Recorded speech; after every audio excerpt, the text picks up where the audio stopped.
Hey, this is Bo with Focused Engagement.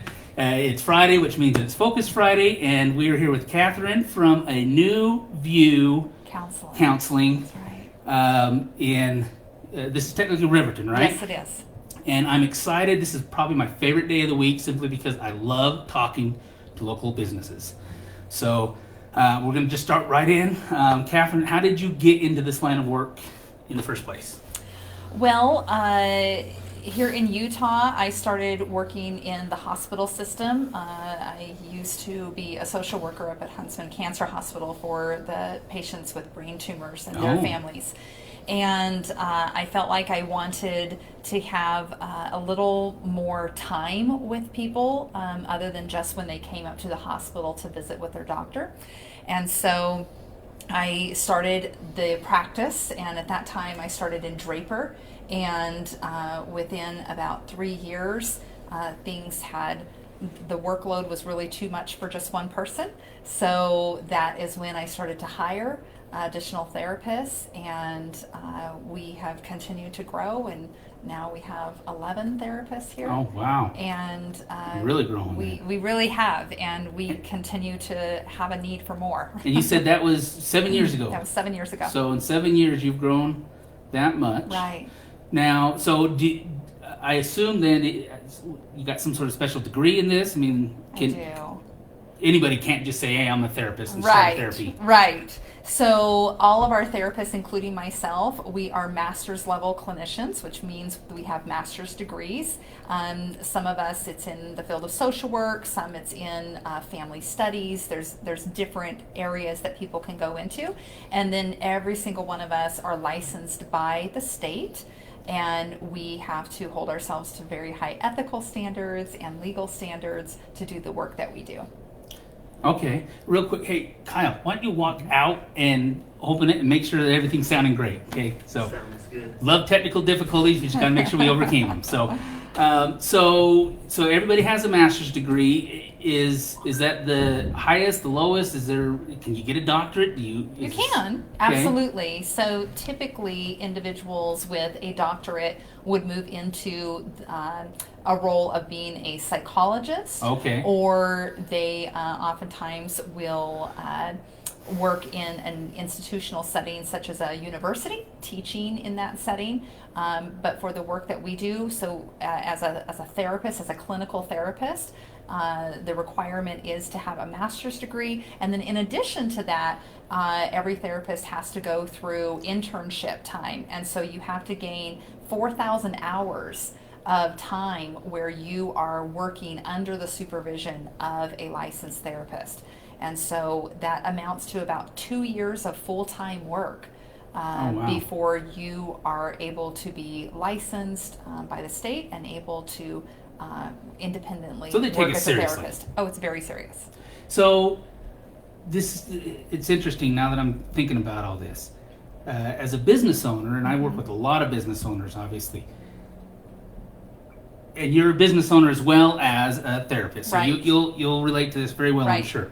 Our stress level can be through the roof. Absolutely. In fact, I was telling my kids just the other day that I will be excited and everything's great, and man, it's just gonna be awesome, and we're gonna take this national and we're gonna be huge. Right. And then I'll say, I don't even know what I'm doing. Why am I even in this field? I'm never gonna succeed. And that can happen in the same hour. Absolutely. So, not to divulge anything, obviously, but sure. As a business owner, what would therapy do for a business owner? Let's just put it that way. Right.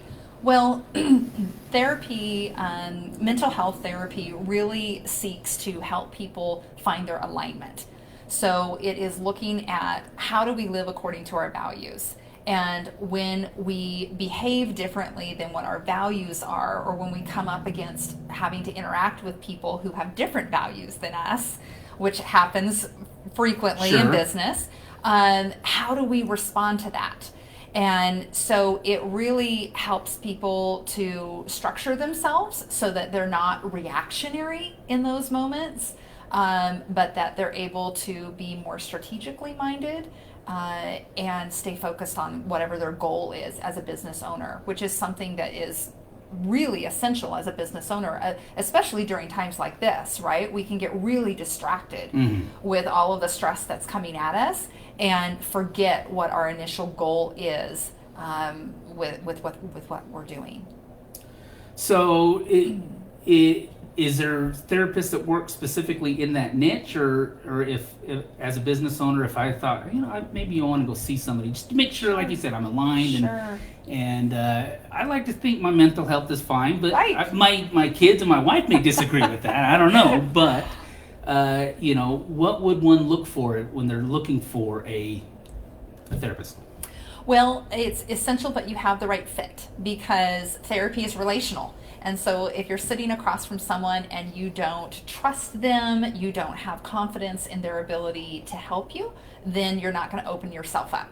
So it's important to find that right fit. It may be that gender is important to you. It may be that walk of life is important. Sometimes spirituality is important when we're talking about this. So it's great to do some research and to look at the different therapists that are available in your community and figure out if you think that they're going to be a good fit for you. And then, of course, topic, like you're saying. If there is a topic of, I'm really just trying to grow my business and I'm really stressed out about that, then you want to make sure that that therapist has a good understanding of what it takes to grow a business. Like you. Right, Okay. right. And the stresses that can come from that. Because then that gives that therapist just a little bit of an edge when working with you. Sure. If they what you're telling them can resonate. Easier to empathize with somebody when you've been in their shoes. Absolutely. So how, as the business owner, at first, why did you start a business as opposed to just working for another? I mean, you obviously had that choice. Right, So right. something drove you to open the business as opposed to just working for somebody. My philosophy here, even when it was just myself working here, has always been to provide service. We are incredibly service oriented. We want to serve our community. And when people are hurting in the community, when they're hurting in their families, then it impacts every single person in the community. It impacts the person that delivers their pizza. It impacts the person that helps them at the bank. So we really wanted to move into the community and say, how can we provide service? So I really got frustrated with people calling me and saying, hey, I need therapy, feeling desperate in their circumstance. And I would have to say, I'm sorry, I'm full. I can't take any more on. And I was having to turn away. I was trying to refer out. And when I referred out, sometimes I wasn't quite sure if it was going to be the right fit for that person. And so it made a lot of sense to start growing internally here so that when people called, we were able to say, yes, we can help you, and not have the person feel rejected one more time when they were reaching out for help. All right. So how is it then? Now we talked while I was setting up. We talked a little bit about your competition, Right. And that while there is some national competition, you stated it very eloquently that a relationship, a therapist is a relationship. Absolutely. It's not just so it's not something that while there's options to jump on and talk to somebody online. It's Right. just, I imagine it's just absolutely not the same. Right, and we're dealing with that now because of the pandemic. We at one point had to switch our entire operation to virtual. Oh, yeah. And so everything went to telehealth. And I can tell you, and all of our therapists would agree, it is not the same. In-person communication is much more fluid. We pick up all of these nonverbal cues, the way we move our hands, the way we sit, all of these things that The way we I do. keep looking away, Right. The whole time I'm talking to you, I'm like, okay, what am I telling her by doing this? Right, all of those things. And some of that isn't visible when you're doing telehealth. I mean, we've had to work with teenagers to say, you have to get up out of bed to have your session. You can't lay in bed and have your session. And so we've had to do some modifications to the work we do, doing it by telehealth. So the companies that are nationwide that offer that service exclusively, that are saying, hey, we only do this by telehealth, there definitely is a market for it, because not everyone has the ability to go drive to their therapist's office. or if they're traveling, things like that. But really the ideal setup is that a person can come in and sit across from another live human being and feel like they're connecting through a relationship. So how do you then market? Is there specific niches of I guess in your case maybe a niche of an issue that you try to market to, that you feel that you're better suited to handle, or can you handle everything because you have so many different therapists? How do you get your name out there? What do you do? So as we hire, we're very mindful about who we're hiring for. And so we know, we try to keep our thumb on the pulse of the community and try to know what the needs are in our immediate community. And so then when we're hiring a new therapist, we're thinking about that. Okay, is this therapist going to be able to meet those needs? And then we market that therapist accordingly. So we use websites that are already, their programming is already built in, such as Psychology Today. Okay. And so we have our therapists have profiles on those websites, Okay.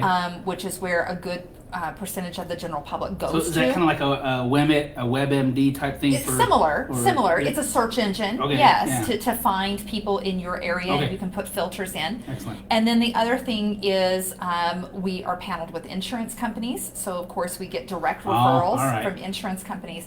But really, I think where the strongest referral network comes from is from word of mouth.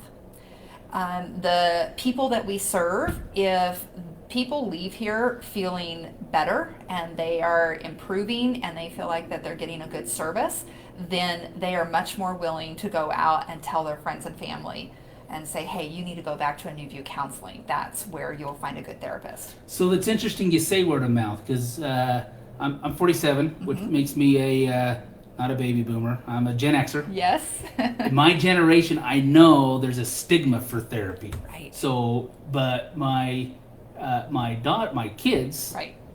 my daughter sees a therapist, and she just, I've never, oh yeah, I was talking to my therapist today. Right. I'm There's like, no shame man, in it. if I was seeing somebody, the last thing I'd do is tell anybody. Right. I don't know why. It's just I guess it's just the way we grew up. But word of mouth is a big deal for you. I mean, It's a people very do big speak deal. about it.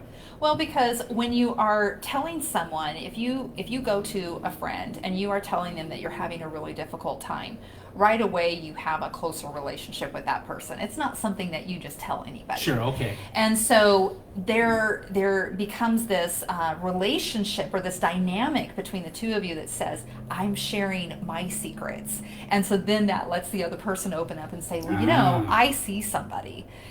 You might want to go talk to them. And that's how that really tends to happen. But I will speak to that and say that the stigma, it really is minimizing, even among older generations that are recognizing, especially again during this time right now, I think every single one of us is acknowledging that at some point we're struggling. And it's better to break down the stigma and to say, I'm going to go ask somebody for help rather than try to just struggle through and suffer. So it's really just taking the courage to make that first step, really, Right. what it comes down to. Right.